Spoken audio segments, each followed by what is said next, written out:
জয় গুরু। নমস্কার সবাইকে। আশা করছি গুরুর কৃপায় সবাই ভালো আছেন, সবাই ভালো থাকেন, সেটাই কাম্য। গুরু যেন সবাইকে ভালো রাখে সে আশায় ব্যক্ত করি, এবং সেই সাথে আমার জন্য একটু প্রার্থনা করবেন গুরু যেন আমার স্থূল দেহকে এই দেহালয় হওয়ার পূর্ব মুহূর্ত পর্যন্ত ভালো রাখেন। এবং আমার সাথে যারা আছেন আপনাদের কাছে আমি কৃতজ্ঞ, সবসময় আপনারা আমাকে উৎসাহ দিয়ে যান ভিডিও দেওয়ার জন্য। আর একটা কথা, যারা আমার নাম্বার চেয়ে থাকেন, ফেসবুক পেজ ডেসক্রিপশনে দেওয়া আছে, সেখান থেকে আপনারা উঠিয়ে ফেসবুক পেজটা ফলো করবেন এবং ওইখানে আপনাদের মতামত জানাবেন। বেশি প্রয়োজন হলে আপনারা হোয়াটসঅ্যাপ কিংবা ইমোতে নক করবেন। এই হলো কথা। আজকে সৃষ্টিতত্ত্ব এবং আমার দম সাধনে বেশ কিছু গুরুত্বপূর্ণ কথা বলব। দেখেন, আমি মারা যাওয়ার পরবর্তীতে, আমি যখন মারা যাই, মানুষ যখন মারা যায়, তো পৃথিবীর কি কোনো লাভ হয় না লোকসান হয়? ধরেন আমার পরিবারের চারজন লোক আছে, সেই আমার পরিবারের চারজন লোক আমার উপরও নির্ভরশীল। আমি একমাত্র রোজগারকর্তা ছিলাম। আমি যখন মারা গেলাম, তো তখন তাদের উপরে কী প্রভাবটা পড়লো? বেসিক্যালি আপনি বলবেন যে তাদের উপরে বিশাল একটা প্রভাব পড়লো। তারা রাস্তাঘাটে নেমে পড়লো, তাদের চলাফেরার অনেক সমস্যা, খাবার দাবার অনেক সমস্যা। যেহেতু আমার একটা চাকরি ছিল, আমি তখন চলতাম। তো এই দোষটা কি আমার? আমি যে মারা গেলাম এবং তাদের উপর যে প্রভাব পড়লো, এই দোষটা কি আমার? এই দোষটা তো আমার না। কেননা কর্মচক্র হইল এরকমই একটা জিনিস, এরকমই একটা বণিক, যখন যার যে জায়গায় যাওয়ার কথা, এই কর্ম এগুলোকে অটোমেটিক তৈরি করতেছে তার কর্মফল অনুযায়ী। যে পরিস্থিতিতে যাওয়ার কথা, যে গর্ভে যাওয়ার কথা, যে পরিস্থিতি তার ভোগ করার কথা, এগুলো অটো তৈরি হচ্ছে। অটো, এটার এটার চিন্তা চেতনা মানুষের মস্তিষ্কে নেই, এটা অটো তৈরি হচ্ছে। এই যে ব্যক্তিগুলা আমি মারা যাওয়ার পরবর্তীতে তারা যে বিশাল বিপদে পড়লো, এগুলো তাদের কর্মফল। তারা ওইভাবেই মনে করেন আমার সাথে তারা জড়িত ছিল, এই জিনিসগুলো পাবে বিদায়। এটা তো অটো তৈরি হয়ে আসছে। এখন তাদের উপরে প্রভাব পড়লো, তাদের কর্মফল অনুযায়ী আমি মারা গেলাম, আমি আমার কর্মফল অনুযায়ী। এখন এই যে আমি মারা গেলাম, আমি মারা যাওয়ার পরবর্তীতে তাদের উপরে প্রভাব পড়লো ঠিকই, কিন্তু এই যে আমি মারা গেলাম, আমার মারা যাওয়ার পিছনে বিশাল একটা বিজ্ঞান আছে। সেটা কি? ধ্বংসের পরবর্তীতে তো নাকি আবার জন্ম? ধ্বংসের পরবর্তীতে না, কোনো জিনিস ধ্বংস না হলে তাহলে আবার কোনো জিনিস হবে কী করে? তো আমি যে মারা গেলাম পৃথিবীতে, আমি না, পৃথিবীর যত গাছপালা জীবজন্তু আছে, তারা যত বস্তুই তাদের তারা মারা যায় যখন, তারা পৃথিবীতে বিশাল অবদান রাখে এবং পৃথিবীতে তাদেরই বেশি অবদান। এখন বলবেন সেটা কীভাবে? আমি যখন মারা গেলাম, আমার যে পঞ্চমহাভূতের যে দেহটা আছে, সেটা তো আপনারা জ্বালিয়ে ফেললেন কিংবা পুঁতে রাখলেন, সেটা তো আপনাদের ব্যাপার। এখন এই যে জ্বালিয়ে ফেললেন এবং বা পুঁতে রাখলেন, তো এইখানে তো যখন আমার এই জিনিসগুলা ধূলিসাৎ হয়ে যাবে, একদম ক্ষুদ্র ক্ষুদ্র কণায় তৈরি হবে, এখানে থেকে তো অনেক ধরনের এখানে থেকে আপনার মানুষ পলি পাবে, এবং অনেক ধরনের আমার শরীরে যে কেমিক্যালগুলো আছে, যে বিষয়গুলো আছে, যে জিনিসগুলো আছে, সেগুলো তো খাবার রূপে বিভিন্ন জায়গায় যাবে এবং বিভিন্ন জিনিসের খাবার রূপে যাবে।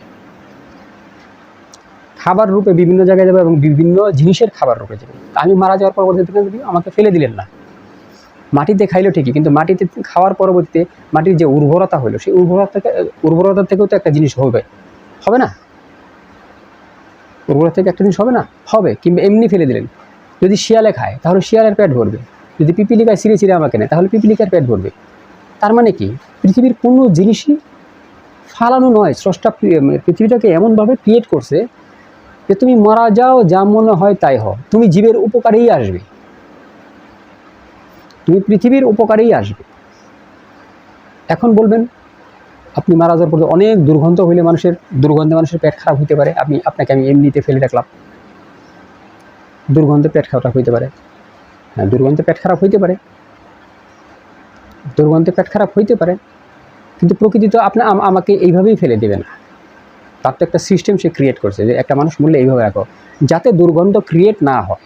এর জন্য তো প্রকৃতি একটা সিস্টেম বলে দিয়েছে, স্রষ্টা একটা সিস্টেম বলেছে যাতে মানুষের উপকার আসে। তুমি এইভাবে তাদেরকে দাহ করো, তাদের শেষ ক্রিয়াকর্ম বা অন্ত্যেষ্টিক্রিয়া তাদেরকে এইভাবে করো, এইভাবে করো। তো ওইভাবে করলে কিন্তু আমি মারা যাওয়ার পরবর্তীতে প্রকৃতির উপকারে আসতেছি, জীবের উপকারে আসতেছি। এখানে 4টা লোক আমার জন্য মনে করেন তারা তাদের সংসারের অভাব অনটন লেগে গেল, সেটা কিন্তু তাদের কর্মফলে, ওর জন্য কিন্তু আমি দায়ী না, ওর জন্য আমি দায়ী না। এটা চরম সত্য কথাও, মানে অপ্রিয় সত্য কথা, তাদের কর্মফলে। কারণ মানে হিসেব তো 100% করা যে কারো কর্মফল কেউ ভোগ করবে না, কারো কর্মফল কেউ নেবে না। তাহলে ওইখানে আমার দোষটা কোথায়? আমার তো দোষ নাই, তাদের কর্মফল অনুযায়ী তারা সে কর্মফল ভুগতেছে। কিন্তু আমি মারা যাওয়ার পরবর্তীতে তারা যে না খেয়ে থাকবে এরকমটা তো বিষয় না, তাদের কষ্ট আসবে তাদের কর্মের কারণে। বাট তারা কিন্তু একটা না একটা ওয়েতে তাদের জীবনযাপনের যতটুকু সময় ততটুকু সময় তারা কিন্তু ব্যয় করবেই ওই পরিস্থিতিতেই। পরবর্তীতে পরিস্থিতি ভালো হতে পারে, নাও হতে পারে, সেটা তাদের কর্মই বলে দেবে, তাদের কর্মই বলে দেবে। সেহেতু মানে বৈজ্ঞানিকভাবে চিন্তা করবেন যে আমরা কেউ ফেলনা না, এখানে আমরা কেউ ফেলনা না। মানুষ মরে গেলে তার 4 আনার দাম নাই মানুষ বলে, ভুল। তারা ওই চোখ দিয়েই দেখে না, ওই দৃষ্টিকোণটা ওই দিকেই জানে যে আমি মারা গেলে আমার 4 আনার দাম নাই।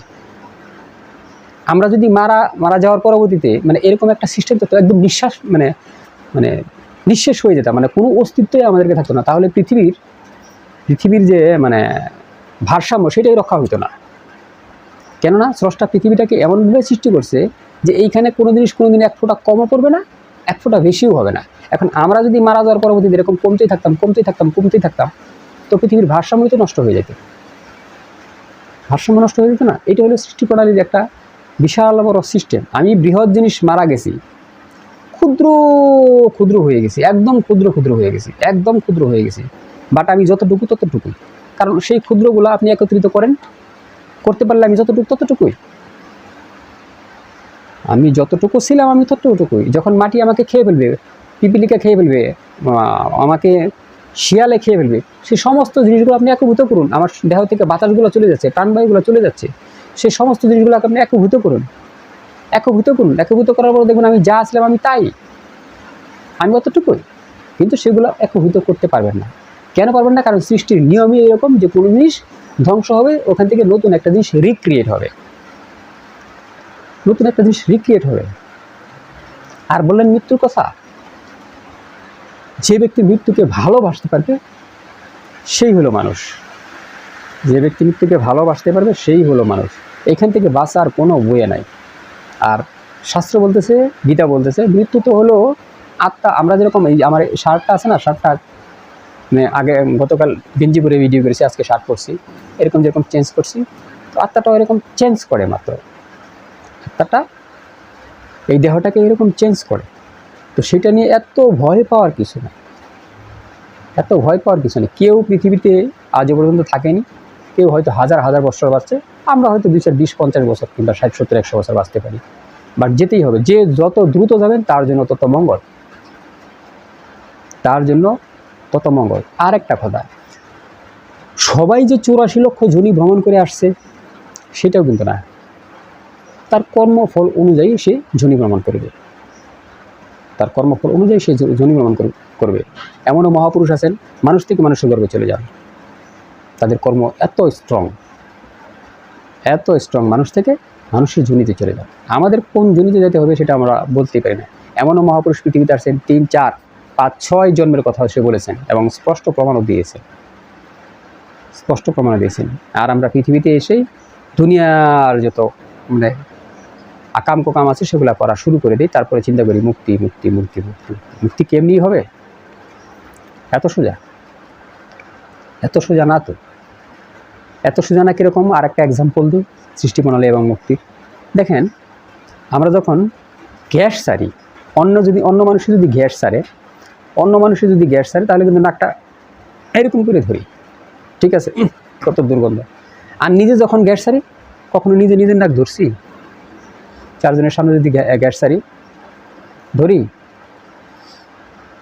4 জনের সামনে যদি গ্যাস সারি ধরি, তখন যখন ওরা সবাই ধরে ফেলে তখন আমি যদি নিজেরটা সুপাইতে চাই তখন নিজে ধরে ক্যারারে এত গ্যাস সারছে, খারাপ গ্যাস। বাট একা যদি সারি যদি একা একা ছাড়ি তখন আর ধরি না, যা আছে তাই, ওটা আমি নিতেছি। তো নিজের গ্যাসের যে মায়া, এত দুর্গন্ধ যে গ্যাস, তার মায়াই আমি ত্যাগ করতে পারছি, সেটাও আমি নিঃশ্বাসের সাথে নিচ্ছি এবং ফিল করছি, সেই মায়াটাই আমি ত্যাগ করতে পারি না। তো এই প্রকৃতির মায়া, ভাই বোন আত্মীয় স্বজন টাকা পয়সা বিষয় সম্পত্তি, তার মায়া আমি কি করে ত্যাগ করি? তো মুক্তিটাও এর জন্য এত সোজা না। যার যত বেশি বিষয়াদির প্রতি আসক্ত, তার মুক্তি তত কষ্টদায়ক। কারণ এই বিষয়ের যে শক্তি, সেটা আপনাকে, রাজসিক শক্তি, সেটা আপনাকে বেঁধে রাখবে 100%। তারা আপনাকে বেঁধে রাখবে, আপনাকে যেতে দেবে না, আপনাকে যেতে দেবে না। এর একটা বিষয় আমি এক্সাম্পল বোঝাই। ধরেন আপনার অনেক বিষয় আদি আছে, আপনার অনেক টাকা পয়সা আছে, ব্যবসা বাণিজ্য আছে, আপনি চিন্তা করলেন, সাত্বিক চিন্তা চাই না, আবার সংসার টংসার ভালো লাগে না, এখন থেকে আমি এই সাধু সন্ন্যাসীদের সাথে চলবো, এই বৈষ্ণবদের সাথে চলবো, আমি এই ধরনের ক্রিয়াকলাপ করবো। আপনি করার চেষ্টা করেন প্রথমত, আপনার যদি বাধা না আসে তারপর আপনি বলবেন, দেখবেন যে আপনার বউ গিন্নি ফোন করছে, হ্যালো, আরে বাড়িতে একটা সমস্যা হয়ে গেছে, এই ব্যাপার। আপনি চিন্তা করছেন যে আপনার সাথে মন্দিরে যাবেন, বা আপনি কোনো উপাসনালয়ে যাবেন, বা ভালো লোকের সাথে দেখা করবেন, দেখবেন যে বাড়ি থেকে ফোন আসছে। কারণ এতদিন আপনি রাজসিক এবং তামসিকের ভিতরে ছিলেন, যখনই আপনি সাত্বিকে এসে যাবেন, তখন দেখবেন এই সমস্যা, সেই সমস্যা, হ্যাঁ যাইতে চাইছিলাম, যাইতে পারলাম না, কি আবার বাড়িতে থেকে ফোন করলো, গেল, আবার আরেকদিন যাইতে যাবেন, বিষয় দিয়ে আপনার বেশি, দাদা এই জিনিসটার দাম কত, এটা তো এখানে লেখা নাই, আপনি একটু দোকান আসলে ভালো হইতো না, কর্মচারী তো খুঁজতে পারতেছে না, আপনি যেতে চাইবেন এবং যেতে পারবেন না, বিষয় আপনাকে আটকে দেবে। আর যদি আপনি ত্যাগ করে দেন, যা এই ভাই আপনি কিনলে কিনেন, না কিনলে চলে যান, এইটা আশাটা অনেক। আমরা যা লস হয় হবে, না কিনলে না চলে যান, আমার যা লস হয় হবে, সেটা দেখার বিষয় না। তাহলে আপনি ওখান থেকে বের হয়ে আসতে পারবেন। কেন বের হয়ে আসতে পারবেন? আপনি তখন লস স্বীকার করে নিয়েছেন, যে আপনি ওই চালুর অবস্থা থাক বা যাও, ওইটা আপনার দেখার বিষয় না, আপনি লস স্বীকার করেছেন। তাহলে আপনি মুক্তির রাস্তায় আসতে পারবেন, আধ্যাত্মিক রাস্তায় আসতে পারবেন। আধ্যাত্মিক রাস্তায় যখনই কোনো ব্যক্তি সঠিক ওয়েতে চলবে, ইভেন আমার দিক থেকে আমি জানি, আরও দু একজন যারা আমার সাথে আছেন তাদেরকেও আমি জানি, যখনই সে 100% সত্য রাস্তায় চলা শুরু করবে, এদের যে কত কষ্ট, কখনো আপনি চিন্তাই করতে পারবেন না। এটা আপনি চিন্তার বাইরে, এত কষ্ট। এই কষ্টগুলো দেওয়া হয় আপনাকে এক্সাম নেয়, যে দেখি কতটুকু স্যাক্রিফাইস তুই করতে পারিস, তুই করতে পারিস। তো এর জন্য যখনই আধ্যাত্মিক রাস্তায় আসবেন, কোনো বিপদ আপদ হইলে, ঠিক আছে, আপনি কখনোই হতাশ হবেন না, এটা আপনার পরীক্ষা। আর সৃষ্টি প্রণালী, যে কথাটা বলতেছিলাম, সৃষ্টি প্রণালীতে যা আছে পৃথিবীতে অ্যাজ ইট ইজ, এই জিনিসই ঘূর্ণয়মান, ঘুরতেছে, ক্ষুদ্র হইতেছে আবার বৃহৎ হইতেছে, এই গণিতের বাইরে ব্রহ্মাণ্ডের কোনো কিছু না। নদীর এই পার ভাঙছে, ওই পার ঘুরছে, নদীতে কি মাটি বেশি হয়ে গেছে? হয় নাই তো। জল পৃথিবীতে যা আছে, সৃষ্টির থেকে শুরু করে এই পর্যন্ত যা আছে তাই আছে, এক ফোঁটা কমে নাই, এক ফোঁটা বাড়ে নাই, পরিবর্তনশীল। এক জায়গাটা আরেক জায়গায় গেছে, আরেক জায়গাটায় আরেক জায়গায় গেছে, আবার বায়ু হয়েছে, বাষ্প হয়েছে, এতটুকুই সৃষ্টি প্রণালী। এত দেখার বিষয় না যে এখন বাড়াইতে হবে, কমাইতে হবে। একটা মনে করেন অটো ইঞ্জিন একটা তৈরি করে রাখছে অটোমেটিক, সেখান থেকে অটোমেটিক সব ক্রিয়াকলাপ হচ্ছে, গ্রহ নক্ষত্র থেকে শুরু করে যা আছে সব চলমান, সব চলতেছে, সব কিছুই চলমান। এখন বলবেন যে তাহলে স্থির কোন জিনিসটা? কোনো জিনিসই স্থির না। এর চাক্ষুষ প্রমাণ হলো আপনার মন, আপনার চিন্তা চেতনা। কখনো স্থির করতে পারেন? 1 সেকেন্ডের জন্য স্থির করতে পারেন? স্থির করতে পারলে আপনার মিলন হয়ে যাবে। আর ব্রহ্মাণ্ডর চালিকা শক্তি যদি স্থির হয়ে যায়, তো ব্রহ্মাণ্ড ধ্বংস হয়ে যাবে, কখনোই স্থির হবে না। এই ব্রহ্মাণ্ড যে চলমান, বিভিন্ন গ্রহ নক্ষত্র থেকে শুরু করে যা আছে, যা চলমান, এগুলো কখনোই স্থির হবে না, স্থির হওয়ার বিষয়বস্তু না। আপনি বসে থাকলেও আমাদের পৃথিবী ঘোরে তার নিজস্ব পথে, নিজস্ব রাস্তায় সে ঘোরে। তো আপনি বসে আছেন কোথায়? আপনিও তো ঘুরতেছেন না, 100% ঘুরতেছেন। সব কিছু শূন্যময়, সব কিছুই শূন্যময়, আপনিও শূন্যময়, আমিও শূন্য। শূন্যের বাইরে কোনো কিছু না, শূন্যের বাইরে কোনো কিছুই না। তো এই শূন্যকে চিনতে হলে মহাশূন্যকে বুঝতে হবে, মানে জীব শূন্য ওইটা মহাশূন্য, একটা মহাশূন্য এই শূন্যগুলোকে ধরে রাখছে, একটা মহাশূন্য এই শূন্যগুলোকে ধরে রাখছে। তো শূন্য দ্বারা শূন্যকে পূরণ করলে যে শূন্যই হবে, শূন্য দ্বারা শূন্যকে যোগ করলে শূন্যই হবে, শূন্য দ্বারা শূন্যকে বিয়োগ করলে শূন্যই হবে। আপনি সব কিছু শূন্য হয়। যখন আপনি শূন্যের বিষয়গুলো বুঝতে পারবেন, আপনি শূন্য হওয়ার চেষ্টা করবেন, তখনই আপনি অধরকে ধরতে পারবেন, তখনই অধরকে ধরতে পারবেন। এর আগে না, এর আগে না। এত সোজা, অনেক কঠিন রাস্তা। প্রত্যেকটা স্টেপে স্টেপে আমাদের হিসাব দিতে হয়। আমার যেটা খাবার না, হিসাব কত রকম আছে দেখেন সৃষ্টিপ্রণালী। আমার যেটা খাবার না ওইটা আমি হয়তো মারলাম, ওর ড্রাইভার কে নেবে, কে আমাকে রাইড দিয়েছে এই বস্তুটা মারার জন্য। সব জিনিসই সৃষ্টির উপকারে। পোকা মাকড়, সাপ, ব্যাং, ভাগ, ভালুক যা দেই সবই সৃষ্টির উপকারের জন্য, সবই সৃষ্টির উপকারের জন্য। কোনো জিনিসই সৃষ্টির অপকারের জন্য না, শুধু আমাদের মস্তিষ্কটাই বোঝায় যেটা অপকারের জন্য, আমরা ওটা ওইভাবে দেখি না। তো সৃষ্টি প্রণালী এত সোজা না। তো আজকে এই পর্যন্ত। জয় গুরু, নমস্কার সবাইকে।